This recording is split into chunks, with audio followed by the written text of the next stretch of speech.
Hello, and welcome to another episode of Critter Science. Today, we're going to be learning about the axolotl. With regenerative powers that rival the mutant Wolverine, the axolotl is able to regrow just about anything lost or damaged. More on that in a bit. These peculiar critters live in Mexico and prefer freshwater lakes and ponds just outside of Mexico City. Because of habitat loss, overcollection for the pet trade, pollution, and the introduction of invasive fish species like carp and tilapia, these salamanders are being pushed to the brink of extinction. Even though they look like a Pokemon, they are actually a salamander. These permanently smiling creatures are listed as critically endangered by the IUCN. Critically endangered is just one step away from extinct. Their scientific name is Ambystoma mexicanum. They weigh up to 8 ounces, they get up to 18 inches long, and they can live up to 15 years. These salamanders maintain neoteny, which means they keep their juvenile appearance into adulthood. Xolotl was a dog-headed god from Aztec mythology. This dog was allegedly scared of being killed, so it transformed into an axolotl to escape death.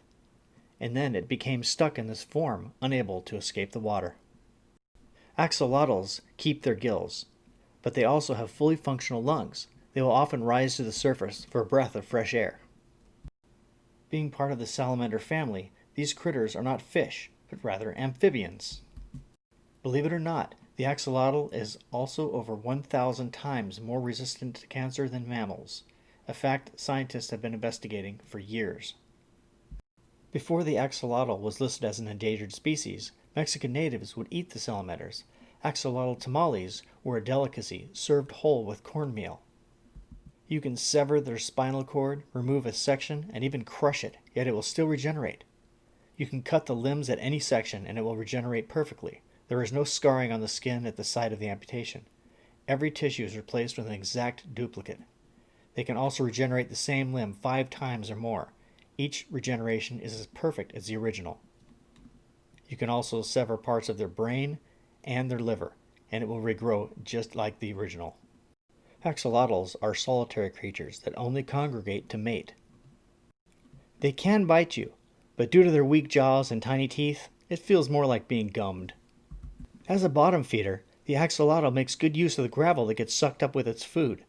This gravel is used both to aid in grinding up food as well as to counteract buoyancy, and that the gravel helps keep the salamander weighted towards the bottom. The male and female axolotl begin the breeding process with a special dance.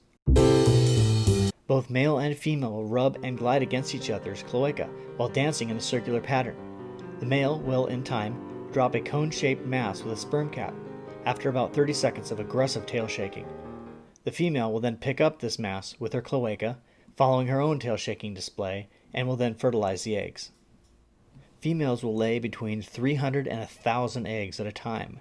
They breed once a year in the wild and up to 3 times a year in captivity. They are aggressive toward each other and will also engulf, via powerful suction, any fish or shrimp that happen by. When paired together, they will bite off gills, toes, fingers, and tail tips in order to get the point across that they just want to be left alone. Axolotls have an excellent sense of smell. It's one of their main ways of detecting prey and communicating with one another. Herons, storks, carp, and tilapia all prey on axolotls.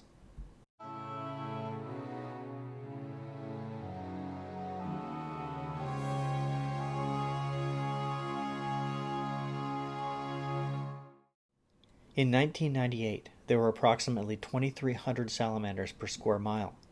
By 2014, that number decreased to less than 14 salamanders per square mile.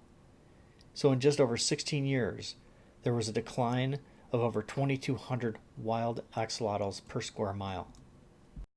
Researchers are encouraging axolotl to breed by building special shelters. They use sacks of rocks and reeds to establish safe havens for these amazing creatures to breed and to thrive. They secrete chemical trails that other members of their species can pick up, which signals, "I'm in the mood for some lovin'," or "stay away." Axolotls hunt their prey through special sensory organs located in their gills and fins. They don't have very good vision, so rather than depend on their ability to see their environment, they respond to things like movement and pressure in the water in order to find their way around and to hunt. These incredible animals may look like they have a permanent smile on their face, But they are not only aggressive towards one another, they will also cannibalize each other. Me. I ate his liver with some fava beans and a nice Chianti. That's all on the Axolotl for today. Be sure to check out critter.science or critterscience.com for more cool critters. Don't forget to smash those like and subscribe buttons for more awesome fun. Comment below and let me know what other cool critters you'd like to learn about. See you next time.